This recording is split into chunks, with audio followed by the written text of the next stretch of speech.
आज हम लोग चर्चा करेंगे गुजराती के प्रसिद्ध उपन्यासकार श्री पन्नालाल पटेल की कृति के उपन्यास मानवीनी भवाई पर, और हम कोशिश करेंगे कि गुजराती का यह उपन्यास समूचे भारतीय साहित्य में एक विशेष जगह किस तरह बना पाया, कौन सी ऐसी बातें हैं जिसकी वजह से इस उपन्यास को केवल गुजराती नहीं बल्कि संपूर्ण भारतीय साहित्य में एक विशेष जगह प्राप्त हुई,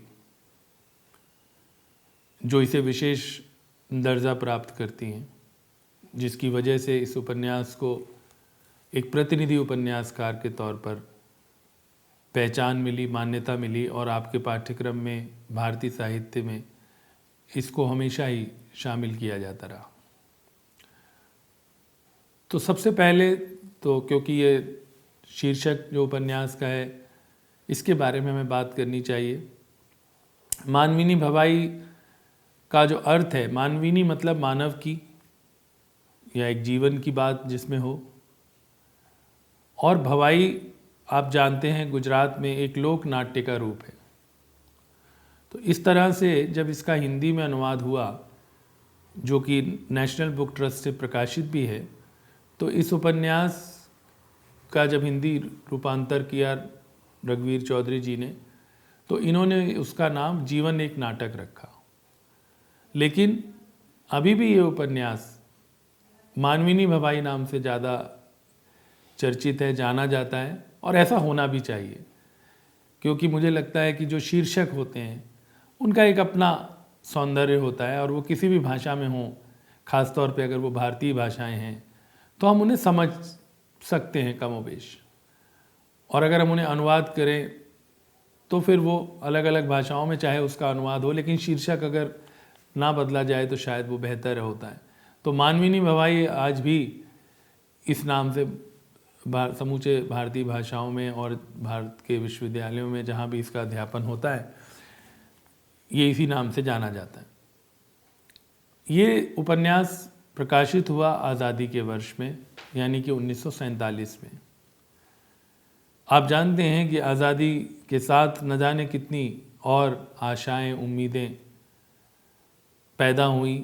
ये माना गया कि स्थितियां बदलेंगी, वो एक अलग मुद्दा है कि उनमें कितनी तब्दीली आई, लेकिन ये एक संयोग है कि ये उपन्यास आज़ादी के साल में प्रकाशित हुआ 1947 में। 1970 में इस उपन्यास का हिंदी अनुवाद, जिसका मैंने जिक्र किया, जीवन एक नाटक नाम से रघुवीर चौधरी ने किया, जो नेशनल बुक ट्रस्ट से प्रकाशित हुआ। 1985 में इस उपन्यास को भारतीय ज्ञानपीठ पुरस्कार से सम्मानित किया गया, पन्नालाल पटेल जी को सम्मानित किया गया, और आप जानते हैं कि भारतीय ज्ञानपीठ साहित्य के क्षेत्र में सबसे अधिक प्रतिष्ठित पुरस्कार माना जाता है। तो मानवीनी भवाई को वो पुरस्कार 1985 में मिला। ये भी एक संयोग है कि मानवीनी भवाई पर जो फिल्म बनी गुजराती में, उसको भी जो राष्ट्रीय पुरस्कार होता है गुजराती की श्रेष्ठ फिल्म का मिला। तो इससे आप एक अंदाज़ा लगा सकते हैं कि इस उपन्यास में कुछ ऐसी ताकत है, कुछ ऐसा आकर्षण है, जिसकी वजह से इस पे जो फिल्म बनी, इसको तो ज्ञानपीठ पुरस्कार मिला ही, इस पे जो फिल्म बनी वो भी इतनी चर्चित हुई और उसको भी एक राष्ट्रीय पुरस्कार मिला। पन्नालाल पटेल जी की बात करें, लेखक का अगर मैं एक छोटा परिचय आपको दूं, बहुत अधिक पढ़े लिखे नहीं थे, केवल 8वीं तक उनकी शिक्षा हुई थी, लेकिन उन्होंने जिन उपन्यासों की रचना की, उनकी तमाम जिन कहानियों की, कथा साहित्य में वो एक बड़ा नाम माने जाते रहे। 7 मई 1912 को उनका जन्म हुआ, और इस उपन्यास के संदर्भ में ये बताना और भी ज़रूरी है कि जो उनका जन्म हुआ वो गुजरात और राजस्थान की जो सीमा रेखा है, जिसमें राजस्थान राज्य में अब जो डूंगरपुर ज़िला है वहाँ पर एक गांव में हुआ, और उनके पिता एक साधारण किसान थे। उन्होंने खुद उस गांव के जीवन को जिया, भोगा, और गुजराती भाषा के जाने माने साहित्यकारों, ख़ास तौर पे कथाकार के तौर पे, एक अग्रणी कथाकार के तौर पर उनकी पहचान रही। ग्रामीण जीवन के एक प्रमाणिक चित्रण, एक आत्मीय, अभी मैं आगे आपसे बात करूंगा कि किस तरह से उनकी तुलना ख़ास तौर पे हिंदी के दो बड़े कथाकारों प्रेमचंद और फणीश्वरनाथ रेणु के साथ भी होती है, क्योंकि जिस उपन्यास पे हम बात आज कर रहे हैं वो भी आंचलिक उपन्यास माना जाता है। उसमें एक अंचल विशेष जिसकी मैंने बात की उसका वर्णन है और बहुत सजीव वर्णन है। और ये भी एक संयोग है कि 1936 में पन्नालाल पटेल जी ने लिखना शुरू किया, जो गोदान का वर्ष था, जब प्रेमचंद का जो हम मानते हैं कि जो उनका सर्वश्रेष्ठ उपन्यास है। तो उन्होंने ग्रामीण जीवन के आत्मीय और प्रमाणिक चित्रण के साथ खास तौर पर लोक भाषा का प्रयोग भी इस तरह से किया कि उसमें एक प्रकार की लय, एक गीतात्मकता, एक गति उसमें देखी गई जो गुजराती गद्य के संदर्भ में अपूर्व मानी जाती है। और उनकी कहानियाँ हों या उनके उपन्यास हों, वो सभी चर्चित हैं।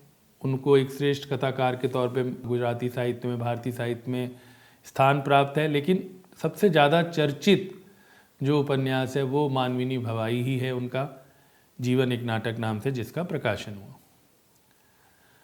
एक बहुत रोचक बात है कि कुछ उपन्यास, जैसे मलेला जी उनका एक और उपन्यास है, वो उन्होंने 20-22 दिन में लिख दिया। लेकिन पन्नालाल पटेल जी को इस उपन्यास को उन्होंने 3 बार उन्हें लिखना पड़ा। इस पर उन्होंने एक अनथक परिश्रम उन्होंने किया। और यह कार्य उन्होंने, एक और रोचक तथ्य जो मिलता है वो ये है कि मक्के के खेत में मचान पर बैठकर किया। आप जानते हैं कि मचान खेतों में बनाई जाती है उसकी रखवाली के लिए। तो मक्के के खेत में उन्होंने, इसका ऐसा कहा जाता है कि ये जो लेखन कार्य है मानविनी भवाई, ये उन्होंने वहाँ पर बैठ के लिखी। और उनकी एक उक्ति जो इस उपन्यास के संदर्भ में भी हम देखेंगे कि कैसे जो लेखक के जो विश्वास हैं, लेखक के जो अनुभव हैं, लेखक की जो मान्यताएं हैं, वो किस तरह से आती हैं सामने। वो अगर मैं आपको बताना चाहूँ तो पन्नालाल पटेल जी ने एक जगह कहा कि मैंने बचपन से लेकर आज तक के जीवन के जो विविध संदर्भ हैं उनका अच्छी तरह से आनंद लिया है और सुख दुख भी सहा है। एक तरफ तो जीवन ने मुझे निचोड़ा है और दूसरी तरफ जीवन को निचोड़ने में मैंने कोई कसर बाकी नहीं रखी है। तो वो एक ऐसे व्यक्ति हैं, इस उक्ति से आप ये समझ सकते हैं, जो जीवन को, जैसे हम बोलते हैं कि जीवन में सुख दुख हैं लेकिन हम उसके बावजूद आगे बढ़ते रहते हैं। हजारी प्रसाद द्विवेदी भी मनुष्य की जो जय यात्रा है उसमें एक उनका बिल्कुल मजबूत विश्वास था कि चाहे जितने सुख दुख आए, जितने संघर्ष आए, लेकिन मनुष्य जो है वो लगातार निरंतर आगे बढ़ता रहता है, उसकी जय यात्रा आगे चलती रहती है। ऐसा ही कुछ पन्नालाल पटेल जी के इस उपन्यास में भी आप आगे देखेंगे। पहली बात तो इस उपन्यास के बारे में ये कहना चाहूँगा कि जैसे गोदान को किसान जीवन का महाकाव्य कहा जाता है, ग्राम जीवन का महाकाव्य कहा जाता है, वैसा ही कुछ मानविनी भवाई के बारे में भी कहा जाता है। और ये माना जाता है कि मानविनी भवाई जो है वो एक ग्रामीण समाज की कहानी है। और इसमें उपन्यासों की जब हम बात करते हैं, इस उपन्यास के बारे में कई लोगों ने इस बात को, कई आलोचकों ने इस बात को उद्घाटित किया है कि कुछ उपन्यास घटना प्रधान उपन्यास होते हैं, कुछ उपन्यास चरित्र प्रधान उपन्यास होते हैं, कुछ उपन्यास काल प्रधान उपन्यास होते हैं।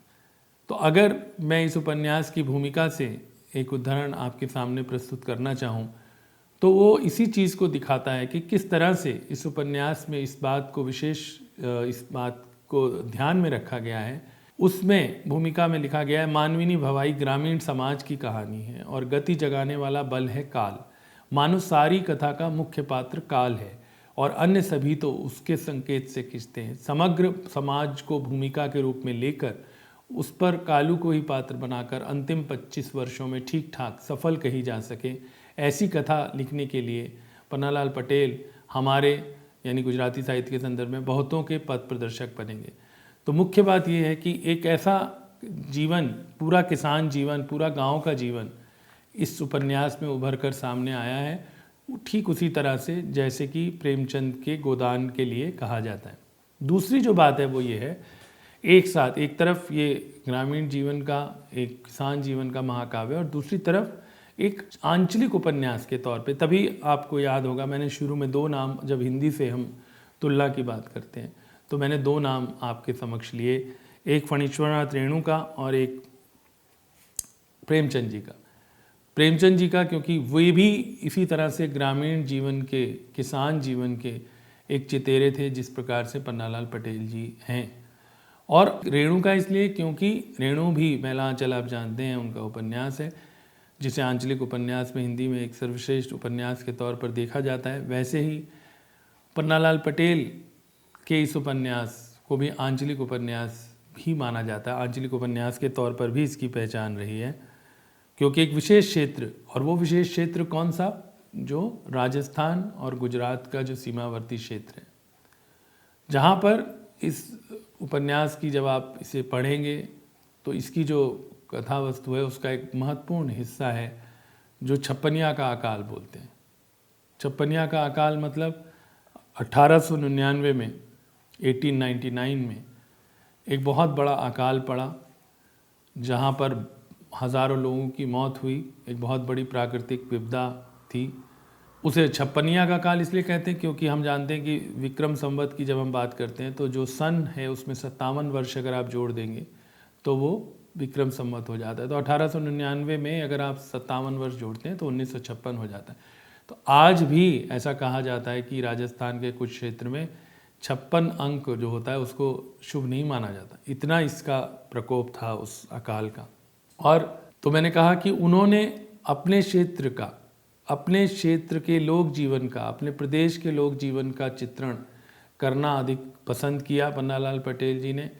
और जो आर्थिक, सामाजिक, वैचारिक, शैक्षणिक रूप से जो उनका वो क्षेत्र था, जो ग्रामीण समाज था, उसके आलेखन का, उसको अभिव्यक्त करने का बीड़ा उन्होंने उठाया।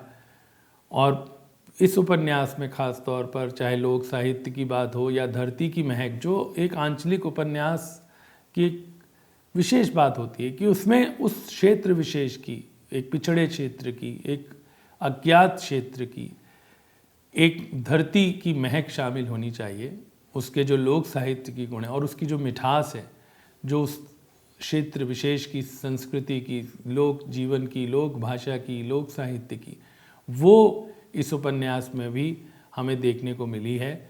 और इस कारण भी इस उपन्यास को एक विशेष दर्जा प्राप्त है कि एक तरफ ये एक आंचलिक उपन्यास है, दूसरी तरफ ये एक ग्रामीण जीवन का महाकाव्य है। और इसके साथ साथ जो तीसरा बिंदु मैंने आपको कहा कि इस उपन्यास में एक काल प्रधान उपन्यास लिखकर उन्होंने एक नई दिशा का उद्घाटन किया है। ये माना जाता है, आलोचकों का भी ये मानना है कि अगर आप घटना प्रधान उपन्यास लिखते हैं या अगर आप चरित्र प्रधान उपन्यास लिखते हैं तो वो शायद उतना दुष्कर कार्य नहीं होता, उतना मुश्किल नहीं होता, लेकिन काल प्रधान उपन्यास का सृजन कठिन कार्य है। घटना प्रधान उपन्यासों में लेखक एक के बाद दूसरी घटनाओं को जोड़ते चले जाते हैं, घटनाओं की परंपरा से कथा में गति लाना और उस गति में अन्य जो कमियां रह जाती हैं उनको भूल जाना लेखक और पाठक के लिए सरल है। चरित्र प्रधान उपन्यासों में भी चरित्रों का निर्मित स्वभाव एक दिशा दिखाता चलता है, पर काल प्रधान उपन्यासों में काल की ही एक गति होती है जो इसमें देखने को मिली है। एक और बात जो मैंने जैसे अभी छप्पनिया अकाल की बात करी, तो इस उपन्यास में भूख के भी दो स्तर हैं। एक तो जो अकाल के कारण पैदा हुई, जो इस उपन्यास के उत्तरार्ध की कहानी है, दूसरा जो हिस्सा है उसकी जो कहानी है।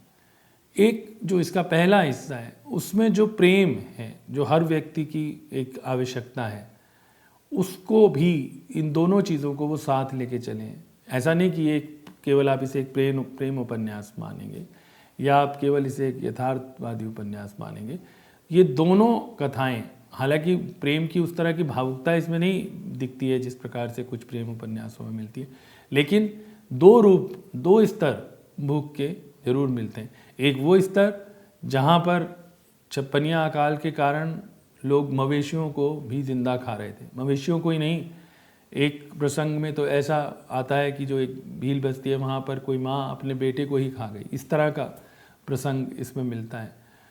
जिंदे जानवरों को खाने का प्रसंग मिलता है और भूख की पीड़ा से लोग हाहाकार करते हैं। एक जगह तो ऐसा होता है कि इस उपन्यास के जो नायक हैं कालू, वो उनके मवेशियों को जब लोग ले जाते हैं, भगा के ले जाते हैं, तो वो उनको जब छुड़ाने जाते हैं तो वहाँ जब वो स्थिति देखते हैं तो उनसे रुका नहीं जाता और वो अपनी तलवार भी वहाँ फेंक के आ जाते हैं, जिससे जो मवेशी हैं उनकी पीड़ा कम हो, उनको जल्दी छुटकारा मिले।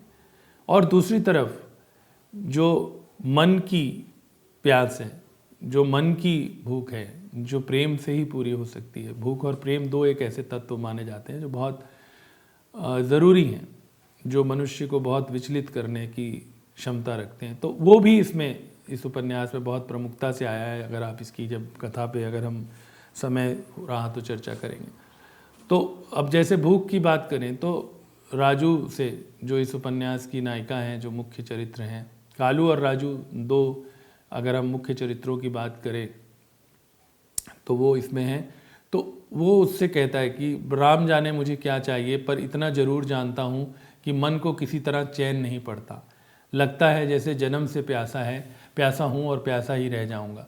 तो ये जो संवाद है, तो मैंने जैसे बताया कि दो तरह के ये इसमें खास बातें हमें मिलती हैं, दो तरह के संवाद इसमें हमें मिलते हैं, दो तरह की कथाएँ इसमें चलती हैं।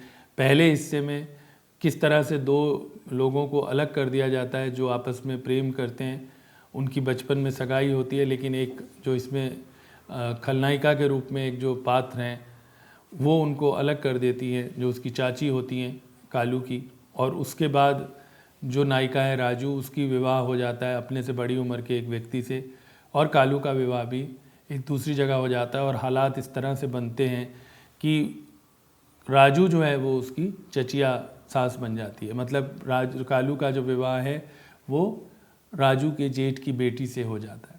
तो वो जो दोनों के बीच अनन्य प्रेम है, इसकी एक और ख़ास बात ये है कि वो कहीं भी पूरे उपन्यास में, जैसे मैंने संवाद पढ़े, उसके बावजूद कहीं पर भी मर्यादा को नहीं तोड़ते। वो एक प्रकार किसी एक वायवी दुनिया में नहीं जीते, और वो उसको कहीं ना कहीं स्वीकार भी करके चलते हैं, एक मर्यादा में रहने की बात भी करते हैं। और राजू का चरित्र इसमें बहुत उन्होंने सशक्त दिखाया है। जब आप पूरा उपन्यास जब ये पढ़ेंगे तो आप उससे परिचित होंगे। और उससे जो दूसरा हिस्सा है उसमें वो अकाल की बात है। तो दो बहुत बड़े चीज़ें इन्होंने एक ही उपन्यास में पिरोई हैं।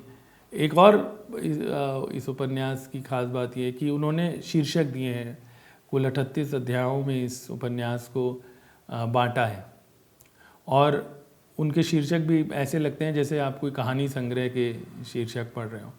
और मोटी बात यही है, अगर हम गोदान से भी इसकी तुलना करते हैं, कि जो किसान का सुख दुख है, किसान का जो स्वाभिमान है, किसान का जो आत्मसम्मान है, कितनी विपरीत परिस्थितियों में भी, अगर मैं उदाहरण के लिए गोदान से तुलना करूं, होरी और कालू की अगर आप तुलना करें तो होरी में भी आत्मसम्मान है, वो भी मजदूरी करके उसको खाना पसंद है, लेकिन भिक्षा नहीं वो मांग रहे। ऐसे ही कालू भी जो है वो ये कहता है कि भूख से भी बुरी जो है वो भीख है। एक जगह पे उसका ऐसा संवाद आता है।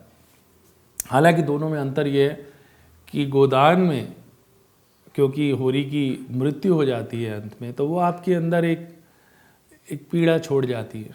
लेकिन इस उपन्यास का अंत पन्नालाल पटेल जी ने एक आशावादिता के साथ किया है, क्योंकि एक तरफ राजू और कालू का जो अंतिम दृश्य है उसमें मिलन हो जाता है, जबकि वो एक बिल्कुल दम तोड़ने की स्थिति में होते हैं। वो प्रेमियों की तरह, एक आदर्श प्रेमियों की तरह ये भी सोचते हैं कि हम चलो जी नहीं पाए इकट्ठे एक साथ, तो हम कम से कम मर तो सकते हैं एक साथ। लेकिन वो आखिर में मिल जाते हैं, और जब वो मिलते हैं तो साथ में ही बादल भी आ जाते हैं, और जो वो छप्पनिया अकाल है उसका जो प्रकोप है उससे मुक्ति मिल जाती है। और उस समय लेखक ने ये भी कहा है कि अब तो काल भी इनको नहीं मार सकता।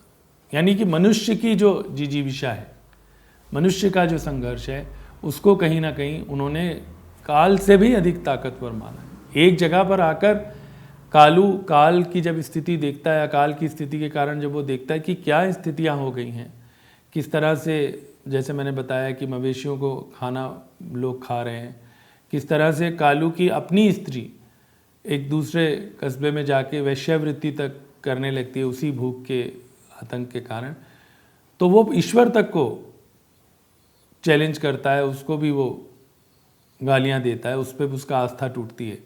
क्योंकि वो कहता है कि तूने ही ये सत्यानाश किया है, तूने ही ये लोगों का आज ये हाल कर दिया है, ईश्वर को एक जगह वो कहता है।